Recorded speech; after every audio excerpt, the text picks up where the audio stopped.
Mae'r benod ola a 35 diwrnod wedi cael ei ddarlledu ac felly mae'n gyfle i ni nawr i gael sgwrs gyda'r awdures nath rhoi'r cyfan at ei gilydd, sef Fflur Dafydd. Croeso cynnes i ti, Fflur. Diolch yn fawr i ti. A dwi'n iawn i ddweud, dwi'n credu, bod rhan fwyaf hwnna, 35 diwrnod, y gyfres wedi cael ei sgwennu fan hyn yng Canolfan Egin. Do, mi nath yn swyddfa bwm. Wedi bod yn gret i gael rolau i fynd i sgwennu wedi gwir. So, ydy, mae rhan fwyaf wedi dod o fan hyn. Mae'r dychymyg wedi dechrau cynniwair yn yr adeilad yma. Gwych. Wel, i'r rheina ohonoch chi sydd falle ddim wedi gwylio fe gyd eto, ewch i wneud hynny ar clic. Peidwch watcho gweddill y sgwrs yma, achos mi fydd na spoilers wrth i ni drafod ac wrth i ni holi'r cwestiynau mae pobl wedi hala draw at ni hefyd. Achos be ni wedi ffindio gyda 35 diwrnod, ni'n dod i'r benod ola, a mae pawb eisiau trafod y peth a gweld beth sydd wedi digwydd. Ac wrth gwrs llynedd ar gyfer y gyfres, y pedwerydd gyfres, os dwi'n iawn, nes di sgwennu, nathon ni ddangos y benod ola yn fan hyn i gynulleidfa. Ond wrth gwrs, achos yr amgylchiadau eleni, ni wedi methu wneud hynny, felly mae'n gret i gael sgwrs a bod pobl wedi hala i cwestiynau draw. Felly, Fflur Dafydd, beth sy'n mynd mlaen yn y pen na, gwyd? Oedd e'n anhygoel, llongyfarchiadau ti. Diolch yn fawr i ti. Dwi'n ame oedd unrhyw un wedi gweld y diweddglo na'n dod. A mae lot yn gofyn, lle chi'n dechrau, neu lle wyt ti'n dechrau da'r sgwennu a'r syniad? Ife gyda'r diweddglo a gweithio nôl, neu siwt i chi mynd ati? Wel, mae'n ddiddorol yn dweud, achos mae e'n gorffen gyda'r diweddglo. Felly mae rhaid i ni gael rhyw fath o syniad o beth ni'n dangos i'r gynulleidfa gyntaf. A Rachel Evans oedd wedi dod fyny ar syniad gwreiddiol o Parti Plu a bod y briodferch yn farw ar ddwrnod y briodas. Ond ges i wedyn rhyddid i ddarlunio'r senario fel o'n i eisiau. Yn wreiddiol, o'n eisiau hi ar reid yn y ffair wedi marw. A wedyn ydyn ni weithio mas na, so ni'n cynnwys ffair, mae'r ei gymleth. A wedyn nes i ddod fyny ar senario o bod hi yn y dŵr. Achos ni hefyd yn edrych ar pob cyfres arall yn 35. Yr un diwethaf wnaethon ni rhywun ar dan. Gynt o'n nhw wedi cael rhywun wedi cael ei seithi, oedd rhywun wedi cwmpo off ar deilad, oedd rhywun wedi cael ei trywanu. Felly, mewn ffordd, ti'n mynd trwy'r holl ffyrdd gwahanol lle ti ladd rhywun. Sy'n broses reit sinister i fynd trwyddo yn dy bendi. Ond o'n i'n dechrau gyda'r corff yma yn y dŵr. Ond wedi dweud hynny, oedd e dal yn ddirgelwch i fi, i'r cynnyrchwyr, y bobl dwi'n cydstyrio gyda nhw, oedden ni ddim yn gwybod eto os oedd ddim yn ei fod y briodferch neu un o'i ffrindiau hi neu rhywun arall. Ac i ni yn gadael i'r broses o sgwennu a trafod i weithio'r pethau hynny allan yn hytrach na'n clymu'n hunain i reit, dyma pwy sydd yn y dŵr. Felly, wrth bod y gynulleidfa'n gwele, yn y broses yna o greu, mae gymaint o ddirgelwch i ni ac i'w iddyn nhw. Mae hwnna sy'n rili gyffroes, ac eto'n rili anodd, sy'n ni'n meddwl. Mae cynnyrchydd Paul Jones wastad yn dweud bod e'n rhywbeth eitha risky i wneud, achos beth os ti ddim yn talu ffordd, beth os ti ddim yn gallu clymu fe ti gilydd, achos bod ti ddim wedi bod digon specific ar y dechrau. Ond i fi fel awdur, mae fe'n gyffroes, achos fi'n darlunio rhyw senario fel na, ac yn meddwl, tyba beth sydd wedi digwydd. A fi wedyn yn gyffroes wrth bod fi'n mynd mlaen i sgwennu y penodau. A fi wedi clywed Phoebe Waller-Bridge yn siarad am beth i hyn. Mae'n debyg gyda'r ail gyfres na o Fleabag, mae fe'n agor gyda hi yn edrych yn y drych gyda gwad dros ei wyneb hi, a bod hi wedi meddwl yr un peth, sef, sgwennu siwt mae hwnna'n digwydd. So o'n i'n meddwl, mae'n grêt bod rhai awduron yn folon cymryd mwy o risgs yn y ffordd maen nhw'n sgwennu, bod nhw'n gadael i'r sgwennu i roi'r atebion iddyn nhw, yn hytrach na bod nhw'n trio roi'r atebion ar y sgwennu. Wyt ti'n ffindio wedyn ni, achos oedd yna lot fawr o troion gwahanol, lot fawr o red herrings, nas dynnu sawl un ohono ni mewn. Wyt ti'n meddwl wedyn ni bod hyn yn cael ei plannu wrth i ti sgwennu, neu sut i chi'n neud, neu ti'n neud hyn ar bwrpasol i daflu neu'r drywydd anghywir? Mae'n broses eitha creadigol. Felly mae tri ohono ni yn ystafell storio. Fi a Rachel Evans a ddod fyny ar syniad gwreiddiol a Paul Jones y cynnyrchydd. Ac yn ni'n trafod y straeon. O'n i wedi gwneud ychydig o waith ar y cymeriadau i ddechrau, falle'n rhoi fwy o gig ar yr asgwrn o ran y sketches cychwynnol oedd gyda fi. A wedyn dechrau cynnwys ambell i gymeriad arall. O'n i eisiau cynnwys ficer oedd yn mynd i ddod ar ryw fath o intrig, ac o'n i hefyd na'i gyfadde, ddim yn siŵr iawn sut oedd y vicar yn mynd i ffitio mewn i'r cyfan. A wen ti a penod 3, neu penod 4, nes i weid, wrth gwrs mae'n gysylltiedig gyda Katie, a oedd hwnna'n rhywbeth nath daro fi yn y ffordd o'n i wedi dechrau sgwennu fe, ac oedd wedyn, fi'n bostod yn mynd nôl wedyn y penodau cyntaf i weithio hwnna nôl mewn, ond beth sy'n neis i fi wedyn yw, mewn ffordd mae yna surprises i fi yn y broses sy'n cadw fe wastod yn ddiddorol iawn, ond oedd yn ôl at yr syniad greiddiol na, achos bod ni ddim yn plotio'n fanwl, mae'n gallu bod yn rhywbeth sydd yn ychydig o gambl o ran gallu clymu fe gyd at ei gilydd yn y diwedd. Mae jyst yn golygu lot fawr o waith ym mhenod 5 a 6 i wneud siŵr bod popeth yn ei le a bod e'n cyfateb gyda'r penodau cyntaf. Dwi'n credu oedd lot fawr o sylwadau ar Twitter a pobl yn mynd, sut yn y byd mae pob dim yn mynd i'n cael ei gau yn y benod ola yna.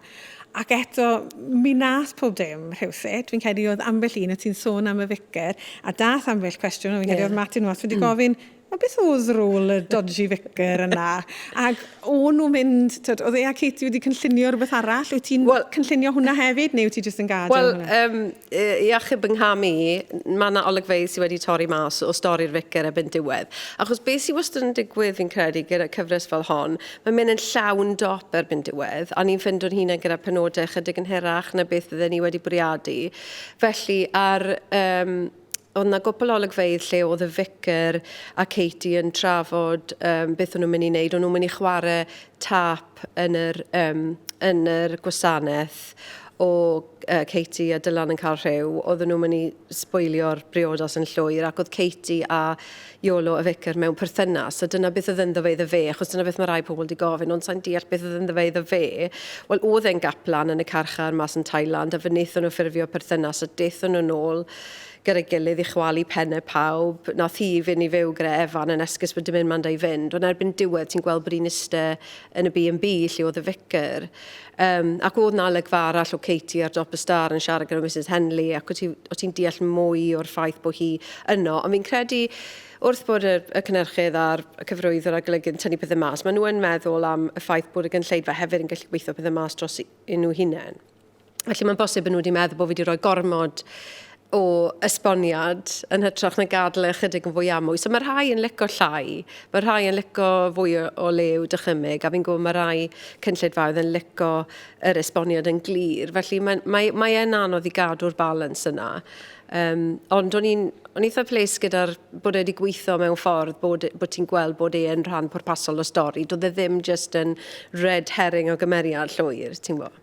Na, oedd yn ddiddorol iawn fel oedd e'n dod mewn i'r stori Thailand hefyd. Achos os ydyn ni'n meddwl beth oedd ti Thailand mewn na, oedd ti rhywun yn newid rhyw. Oedd yna fabi oedd wedi cael ei geni yn ystod cyfnod 10au rhywun. Oedd yna gymaint o straeon mawr i gymaint o bobl. Oedd falle ar y dechrau edrych o bethau nhw ar yr ymylon y stori, a tawr par yma oedd yn priodi oedd y prif gymeriadau. Ond wyt ti rhywsut yn gwau nhw gyd ti gilydd a creu ensemble? Wel, o'n i wrth y modd yn creu y straeon na. Fi'n credu, ti'n modd, dyn nhw methu jyst bod yn rhyw fath o archetypes o gymeriad. Maen nhw'n gorfod cael rhyw fywyd mewnol, eitha cyfoethog, mwyn iddo fe weithio. Ond to gyda cyfres 6 penod, ohon y 6, a mae pob un arall wedi bod yn 8. Fi'n credu wedyn ti'n gorfod cywasgu rhywfaint, a dos na ddim gymaint o le falle i'r stori am nesta bod i eisiau bod yn ddyn a bod i wedi bod yn byw dy hwn i bywyd i cyfan. A gallai fe fod yn gyfres y bynnu hun mewn ffordd. Hefyd stori rian, oedd hi'n stori eitha tywyll, ond o'n eisiau bod ti'n gwneud synwyr o pam oedd Owen fel oedd e, pam oedd e wedi stico rownd yn y lle glamwr ma a methu torri allan o'i rigol e. Felly, fi wastad yn teimlo bod rhaid i ti gael y dyfnder yna mwyn i'r peth i deimlo'n real, fi'n credu. Dyna beth yw e, bod ti yn teimlo bod ti'n nabod nhw a bod na gyfrinachau gyda nhw sydd yn darlunio stori ddynol, bersonol. Ond bydden ni, gyda y 2 gyfres 35 dwi wedi wneud, bydden ni wrth y modd yn wneud spin-offs bach o bob un o'r straeon na, yn dangos rhyw hanner awr y fywyd pob un ohonyn nhw. a mae'n drenu bod hwnna ddim yn bosib. Ond falle hwnna hefyd yw rhan o hudoliaeth 35, yw ti'n gorfod dyfalu gweddill y stori dros y ti dinan. Achos yr eiliad wneud i fynd tu hwnt i'r farwolaeth, mae'r heddlu'n dod mewn iddo fe, mae'n troi mewn i'r fath o police procedural, dyw e ddim mor ddiddorol wedyn, ydy e? Mae e wastad wedi bod yn gyfres lle mae'r gynulleidfa'n trafod pob dim gyda'i gilydd. Neu llai i trial darganfod pwy sydd yn neud e a pwy maen nhw'n meddwl, ond hefyd i drafod cymeriadau ac ar ôl y gyfres hefyd. Mae pawb yn licio trafod. O ran y cymeriadau yna, a bod nhw'n cymeriadau mor grwn, i ni wedi cael cwestiwn yn holi, wyt ti'n neud lot o waith ymchwil ar gyfer hynna, neu wyt ti jyst yn gwylio pobl, oedd rhai di licio meddwl wyt ti jyst yn gwylio pobl rhyfedd Caerfyrddin mwyn creu y cymeriadau yma. Neu sut wyt ti'n mynd ati? Mae yna lot i'w ennill o wylio pobl rhyfedd Caerfyrddin a'i ffyrdd. Beth i fi'n neud, fi'n credu, gyda cyfresu fel 35, yw falle na i archwilio elfennau o'i stori nhw sydd yn neud nhw'n arbennig neu rhyw ddiddordeb sydd ganddyn nhw. Enghraifft oedd Clive mewn i'w modelau bach a nes i wylio lot o wahanol fideos o bobl yn peintio'r pethau yma, cael gemau rhyfel gyda'i gilydd a trio cael mewn i'r byd yna. Fi'n credu yn 35 awr, nes i wneud lot o ymchwil o ran pobl yn chwarae gemau o poker gyda'i gilydd a beth oedd y dynamics yna. A edrych mewn i beth oedd proffesiwn pob un ohonyn nhw. Rhywbeth arall nes i fi'n credu gyda gyfres yma, nes i wneud lot o ymchwil mewn i tarot cards a pobl oedd wir yn credu mewn tarot cards a beth o'n nhw'n golygu, beth oedd dynamic chwarae gêm fel yna. Felly, beth fi'n neud yw, fi jyst yn ymchwilio mewn i'r pethau bach unigol na sy'n rhoi rhyw fath o flair i'r cymeriad, a rhoi rhywbeth specific iddyn nhw, yn fwy na bydden ni'n trio mynd dan groen unrhyw un cymeriad, un cymeriad personol, neu cysgodi rhywun sy'n neud fath yna o swydd. Felly nes i na tipyn bach gyda parch, achos oedd e'n drefnwr angladdau, a fi'n briod y trefnwr angladdau, so o'n i'n gallu gweud, allai ddod yr angladd dda si heddi, jyst i fod yn rhan o bethau a helpu mas. Ond mae'r ysbrydoliaeth yn dod o bob man, fi'n credu mwy ti'n gwylio pobl, a hefyd mwy ti'n darllen o nofelau gwahanol a ffilmiau, cyfresu teledu a pethau ti'n dwlu arno. Mae dylanwadau ti gyd yn crynhoi mewn un peth, so dyw e ddim just ti'n gweld rhyw gymeriad a ti'n meddwl, na i sgwennu hilan. Ti'n mynd ar rhyw bit bach arall o rhyw lyfr, ti wedi gweld rhyw gymeriad sydd yn debyg ond eto ddim, a wedyn ti'n rhoi bit bach dy hunan ynddo fe. Felly mae dylanwadau yn dod o bob man, ond fi'n credu mae gwrando'r bobl yn siarad yn sicr yn rhywbeth sy'n rhoi boddhad mawr i fi. Mae hwnna'n neud fi sôn o fel fi jyst yn gwrando mewn ffordd eitha sinister. Dim fel na, ond jyst fi'n lico yr amrywiaeth o sut mae pobl yn siarad. Mae'n tre fel Cyfarwyddwr a'r amrywiaeth o iaith a tafodiaeth a oedd hwnna'n sicr yn rhywbeth o'n i'n trio do mewn am mwy felly 35 awr, achos o'n nhw'n ddeuddeg cymeriad ar draws Cymru a cenion gwahanol, diddordebau gwahanol. Rai yn siarad mwy o Saesneg neu gilydd, rai yn ddim yn deall y lleill yn siarad a chwarae o gwmpas gyda'r gwahaniaethau rhwng pobl. Mae pobl yn gyffredinol o ddiddordeb i fi. A wedyn, sut wyt ti'n teimlo wedyn ti wedi bod yn byw gyda'r cymeriadau yma gyd yn dy ben, a wedyn, sydyn reit, maen nhw gyda'r actorion. Wyt ti'n rhan o'r broses castio, ac wyt ti rioed wedi creu cymeriad, a bod actor wedi creu yn hollol wahanol i'r hyn o ti wedi bwriadu, neu wyt ti wedi mynd, ti'n be, mae'r actor yna wedi deall yn union beth o'n i moyn. Sut wyt ti'n teimlo o'r broses yna? Fi'n rhywfaint o ran o'r castio yn yr ystyr bod fi'n gweld y tapiau, a fel arfer fi wrthi yn sgwennu penodau bryd ni, felly mae'n ddiddorol iawn i fi, achos fi'n clywed beth sydd falle ddim yn gweithio a fi lli addasu fe, neu fi'n gweld bod rhyw actor wedi gweld rhywbeth mwy mewn llinell nawn ni wedi feddwl. Ac yn gyffredinol, fi'n meddwl fi wedi bod mor lwcus o bob un cast fi wedi cael, bod nhw wedi dod ar rhywbeth ychwanegol i'r cymeriadau. Oedd cymeriad y ficer yn hwn, Iolo, yn rili ddiddorol, achos o'n i ddim cweit yn siŵr sut fydde fe'n dod drosodd neu'n cyfathrebu. Fi'n meddwl bod Griffith Glyn wedi wneud job yn anhygoel o fod yn rili eitha doniol mewn rhyw ffordd rili odd o sinister, ti'n gwybod. A mae'r math o beth sy'n bron methu roi'r cyfarwyddyd na'r dudalen. Maen nhw'n goffod rhyw fath o ffindo fe yn y pethau sy'n cael ei ddweud, neu beth sydd ddim yn cael ei ddweud. A fi'n meddwl, dyna beth sy'n neud ei deimlo fel proses hudol hefyd, pam mae actor wedi ffindo rhywbeth ychwanegol i beth i ti wedi rhoi lawr iddyn nhw, a wedyn i ti yn gweld rhyw dynerwch yn rhywbeth ti wedi sgwennu. Yn wedi os ti'n gallu gwylio chydig o'r fel cyfweliadau neu'r rushes cyntaf cyn bod ti wedi gorffen y gyfres. Mae wastad yn effeithio fel ti'n sgwennu'r gweddill. Gyda parch, fi'n credu, oedd y broses yn mor gyflym o ran sut oedd e'n gweithio. O'n nhw wedi dechrau seithi, o'n i dal yn sgwennu 4 pennod ola, ac unwaith weles i fel o'n nhw'n chwarae'r cymeriadau, o'n i'n gallu trawsblannu hwnna mewn i fel o'n i'n neud y gweddill. Felly mae yna rhyw fath o ryngddibyniaeth rhwng yr actor a'r awdur o hyd, fi'n credu. A mae'r actorion, fi'n credu, yn gwerthfawrogi pan mae'r awdur hefyd yn cymryd amser i drafod pethau dyn nhw. Achos mae trafodaeth gyda cynnyrchydd a cyfarwyddwr yn eitha gwahanol o'r un ti'n cael gyda'r awdur hefyd. Felly fi'n licio meddwl yn y cyfresu ni wedi wneud bod ni gyd yn trafod gyda nhw a bod nhw'n cael real cyfoeth o beth yw'r ystyron neu beth yw'r bwriadau.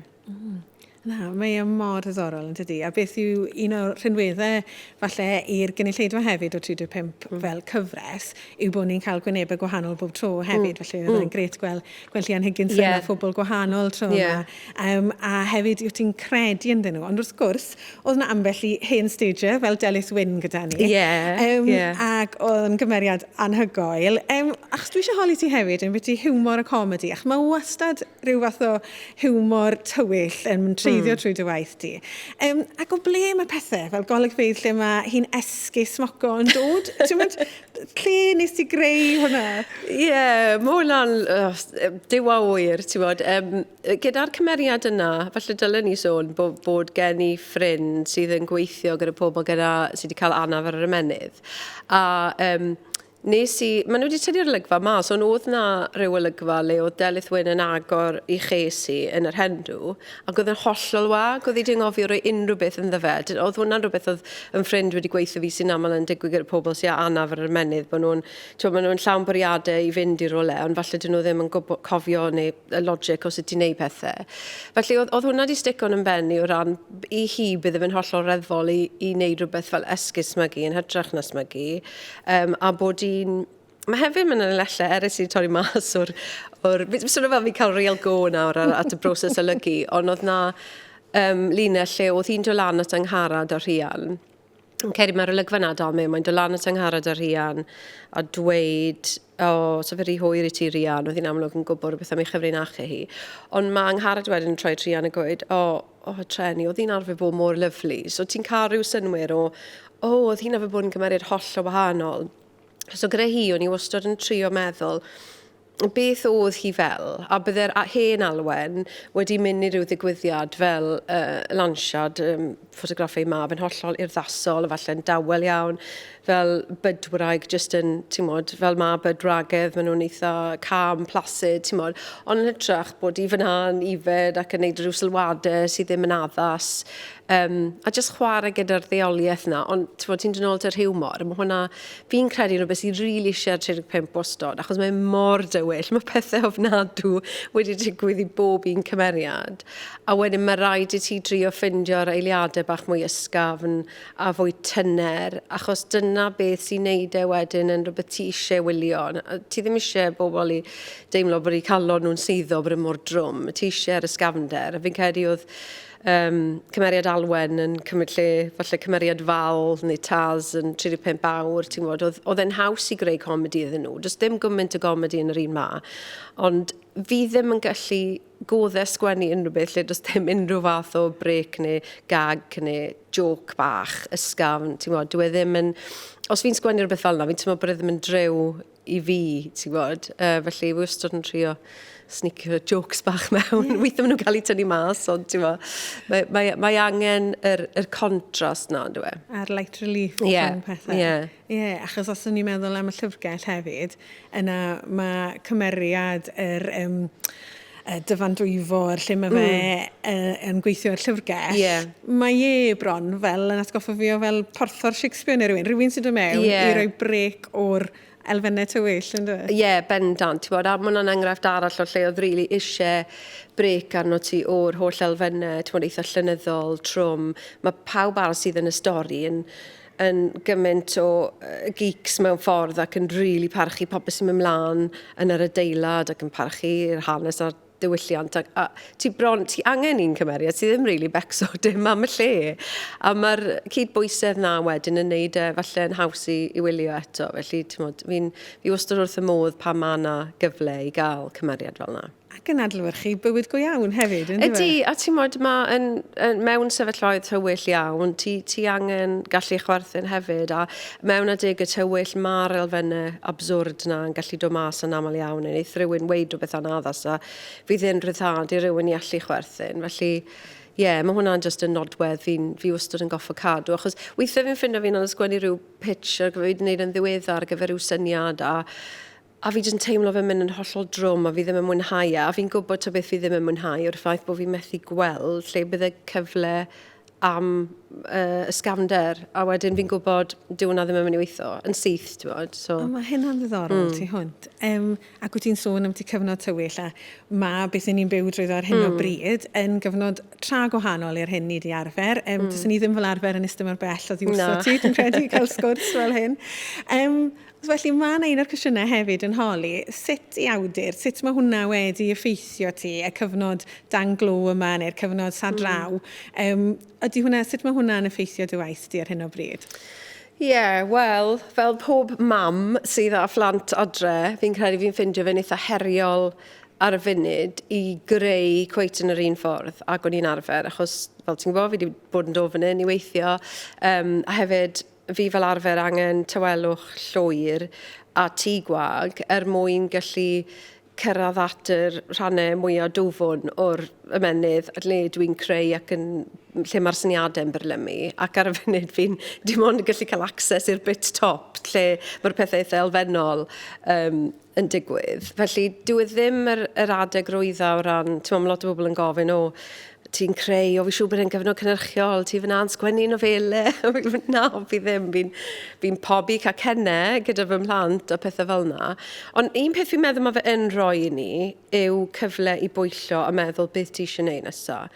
I ti eisiau gwneud rhywbeth yn y ffordd yma, neu os na well ffordd o wneud e. O'n i fod i ddod mas o llyfr ar gyfer Steddfod Tregaron. Diwrnod ddim yn digwydd nawr tan blwyddyn nesaf. Rhyw fath o lyfr ffeithiol, greadigol, gyda elfennau seryddol. Mae'n ymwneud lot gyda cyfnodau gwahanol y lloer.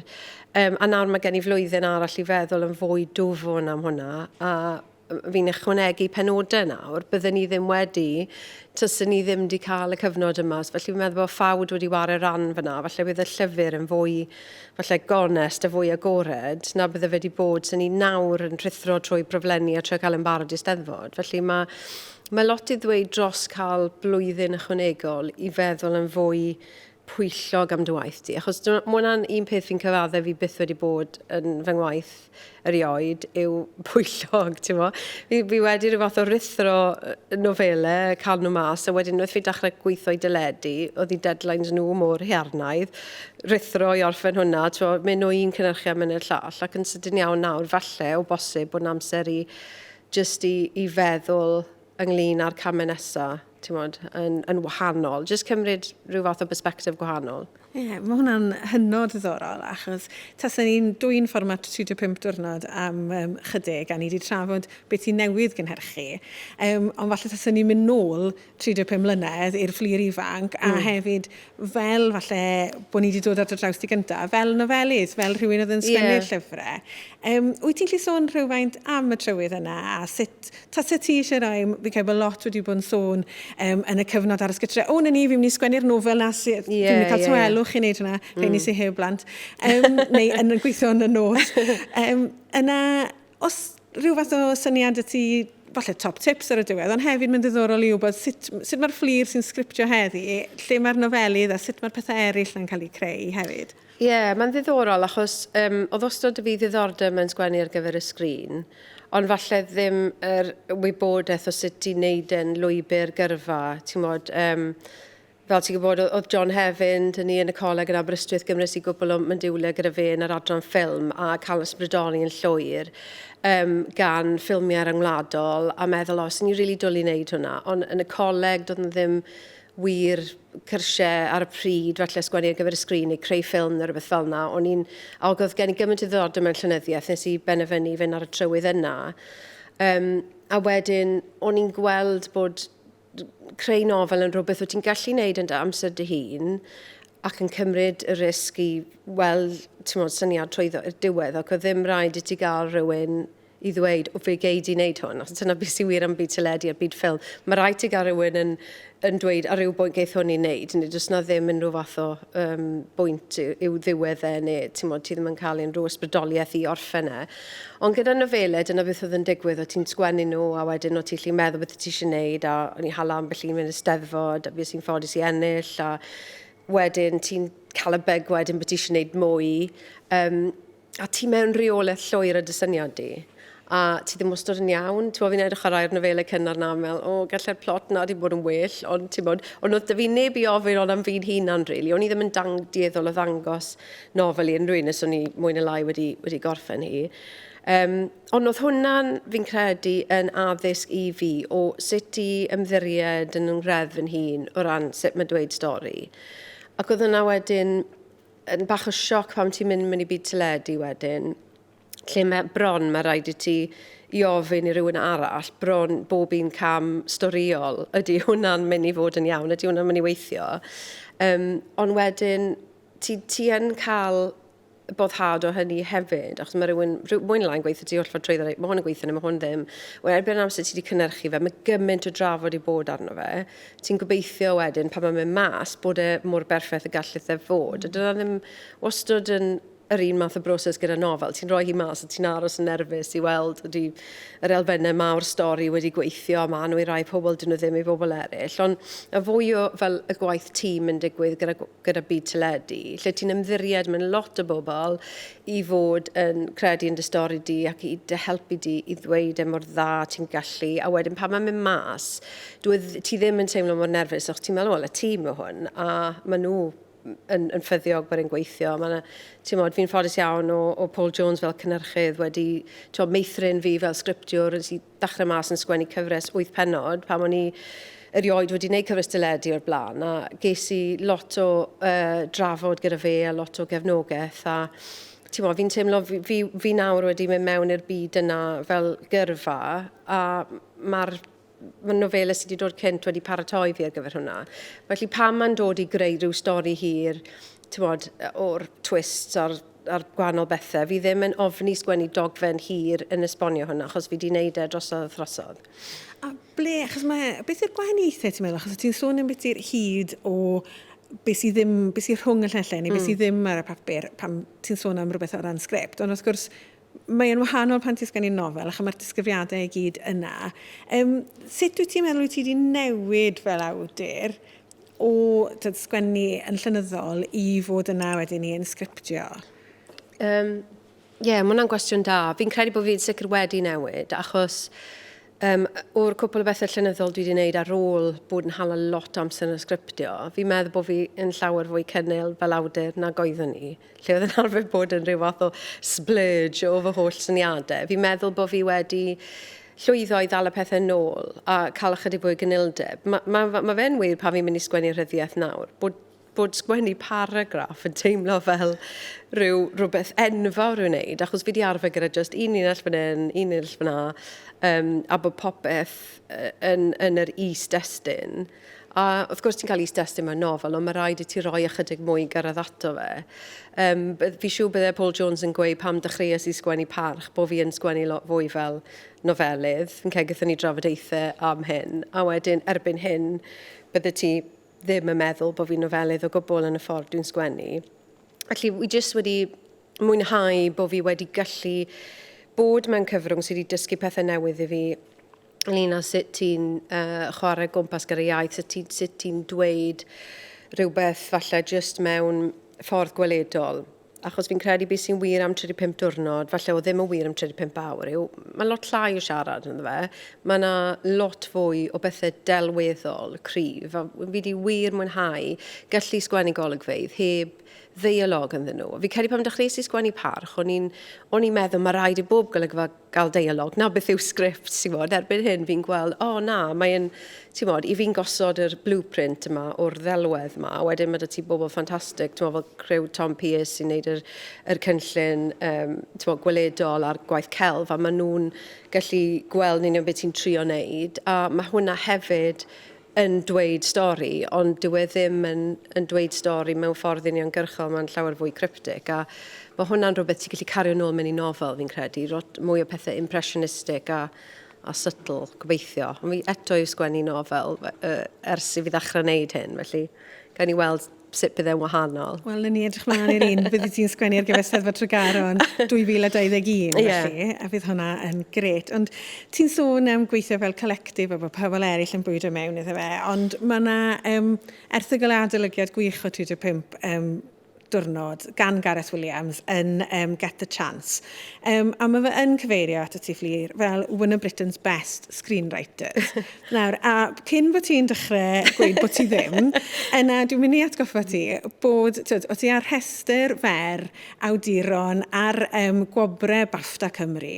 O ti yna gyda Andrew Davies, Owen Shears a Russell T Davies a Fflur Dafydd. Nawr te, ti oedd yr unig ferch, a ti oedd yr unig un oedd yn cynhyrchu drwy gyfrwng y Gymraeg.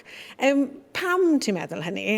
A hefyd, beth oedd yna falchder fi'n cymryd i ti fod ar y rhestr yma? Oedd yn sicr, ti'n modd. Achos mae yna lot o drafod i bod, ti'n modd, ydy yn iawn bod nhw'n agor BAFTA Cymru lan nawr i bobl sydd yn gweithio ar gynhyrchiadau tu allan i Gymru. Ond ar yr un pryd, beth mae fe'n dod nôl a'r gystadlaeth am o'n i'r profil yna. Felly, pam ti'n ffindo di'n ar rhestr ac yn teimlo bod ti'n gydradd gyda pobl fel Russell T Davies, fi'n fan enfawr o'i waithau, a wedi bod yn digon lwcus i gael fel mentor ar gyfer prosiect nes i llynedd trwy ennill y wobr sgwennu yma. Ac byddwn ni byth oedd wedi meddwl, ti'n modd, falle 5-7 mlynedd nôl, falle byddwn ni hyd yn oed yn sgwennu ar gyfer y teledu. Felly, fi'n hynod y falch, ti'n modd, oedd yr adolygiad nawr gan Garth Williams wedi llorio fi, o'n i'n meddwl hwn yw'r adolygiad gorau fi erioed i gael. A fi yn teimlo rhyw falchder, ydw bod fi'n cael cynhyrchiadau Cymraeg o safon allan i'r byd, achos erbyn hyn mae 35 awr wedi cael ei ddangos ar BritBox yn America, mae wedi cael ei ddangos yn Zeland Newydd, mae yna bosibilrwydd cryf fydd yr un yma hefyd yn gwerthu iddyn nhw, a wedi wneud ambell i brosiect arall Prydeinig, a teimlo fel falle bod yr yrfa yna mewn sgwennu nofelau yn arwen at yrfa o fath arall yn y byd teledu, a teimlo bod fi falle, sa'n gwybod, fel o ran y math yma o sgwennu, mae dyma lle wedi cael y llwyddiant mwyaf o ran y sgwennu, a hefyd dyma beth nath i fi gymryd yn naid i fod yn awdur llawn amser, achos cyn o'n i'n gwneud y gwaith teledu, do'n i ddim o'n i'n gweithio fel, o'n i'n darlithio mewn sgwennu creadigol mewn prifysgol, ond hefyd yn sgwennu nofelau. A wedyn yn sydyn iawn, mae mywyd i gyd am beth i sgwennu, a mae cynhyrchiadau teledu mor, drwm o ran amserlen a popeth. Ti'n gorfod rili rhoi dy fywyd i gyd iddyn nhw mwyn nhw weithio. A wedyn, ti'n mor falch wedyn pam ti'n gweld bod y gamble yna'n talu ffordd, a bod pobl yn joio beth ti'n neud, a ti'n meddwl, wel, fi wedi dewis y peth iawn i arbenigo ynddo, falle, ti'n gwybod. So, tasau ti, o ti'n sôn bod ddim y fath o, falle, cwrs gradd 20 mlynedd yn ôl i beth sydd i gael nawr i ddilyn pethau lle ti'n gallu dilyn cwrs gradd i sgriptio ar gyfer teledu, neu tasau yna Fflur ifanc mas hwnna nawr yn gwylio hwn. Be fydde dy gyngor di erbyn hyn gyda'r profiad sydd gyda ti? Beth yw dy top tips di rheini sydd moyn naill ai sgwennu sgriptiau neu pitsio'i syniadau? Os dy ti syniad a cyngor iddyn nhw? Achos dwi'n cofio nes i glywed Mari Beard a Hannah Jarman oedd di sgwennu Merched Parchus. Bron yn chwerthin mewn cyfaliad radio yn sôn, wel, nes ni jyst ar syniad at y comisiynydd, ond na gyda fla, ti fod i wneud e. Yeah. So beth yw y drefen? Dwi'n ti'n gallu rhannu chydig falle ar hynna? Wel, fi'n credu peth cyntaf i weid, does na ddim rhaid bod na un drefen arbennig. Felly, ti'n modd, fi'n rhywun nath radd mewn llenyddiaeth Saesneg, a wedyn, nath ddim wir fynd mewn i'r byd yma am nifer y flynyddoedd. Ond eto, oedd gen i brofiad o fod yn greadigol, oedd gen i profil fel awdur, achos dyna sut nath boom gysylltu gyda fi gynta, oedd achos bod fi yn nofelydd, o'n nhw'n gweld lot o syniadau gyda fi, ac wnaethon nhw hodd fi mewn i drafod os oedd gen i rhywbeth byddwn ni'n meddwl byddwn ni'n licio creu ar gyfer y teledu. A heb y profil yna, byddwn nhw byth wedi ffeindio fi. Felly dwi'n meddwl, i rywun sy'n eisiau mynd mewn i fyd creadigol unrhyw fath, fi'n credu bod e'n bwysig bod chi yn gallu cael yr hunan ddisgyblaeth i greu lot o stwff ar eich pen eich hun. Achos wedyn bydd y gwaith i gyd na, a wedyn pam chi yn mynd at rywun, a chi moyn cyfeirio nhw drwy beth chi wedi wneud, mae yna ddigon o bethau na iddyn nhw gallu gweld. Achos fi'n aml yn meddwl, beth sy'n ni wedi wneud rhyw fath o radd mewn sgwennu ar gyfer y sgrin, byddwn ni wedi bennu lan fan hyn, neu falle byddwn ni wedi danto yn gynnar iawn, achos falle doedd na ddim cyfleoedd. Fe ges i gymisiwn sgript gan ysbrydeg, pan o'n i'n yn ugeiniau, fi'n cael ni'n 2 ar 20 oed, a dath ei ddim byd, ti'n bod, ond o'n i ddim yn tymru fflat am hwnna ar y pryd, achos nes i bach o sgriptio pobl y coma, dal cwpl o gyfleoedd o gwmpas. Felly, byddwn ni'n dweud, just newch siŵr bod ganddo chi rhywbeth i ddangos. A mae Mari a Hannah Jarman yn enghraifft da iawn fi'n credu, achos maen nhw'n actorion hefyd, dyn nhw. Felly mae gyda nhw ddigon o'r glenni maen nhw'n gallu dangos. Ni'n actorion a ni'n ei gweith comedi gwych a nawr beth am roi cyfle i ni sgwennu. Felly dwi'n meddwl, os allwch chi ddod ato fe o'r cyfeiriad actio neu o'r cyfeiriad diddordeb mewn llenyddiaeth, does na ddim un ffordd hollol iawn o wneud e, ond dim ond wneud yn siŵr bod chi yn wneud e. Achos fi'n cofio y diweddar Nigel Jenkins yn gweithio fi, pan oedd rhywun eisiau yn gweithio, I want to write. A oedd hi just yn gweud, well, show me the work. Achos dyna beth beth sy'n profi i bobl bych chi o ddifri, yw chi wedi bod yn wneud e.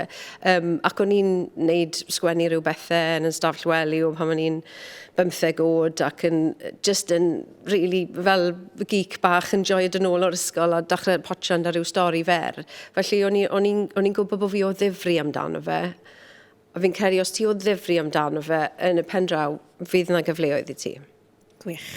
Felly, diolch yn fawr i ti Fflur. Wyt ti'n fodlon dy sôn wrthon ni beth sy'n nesaf?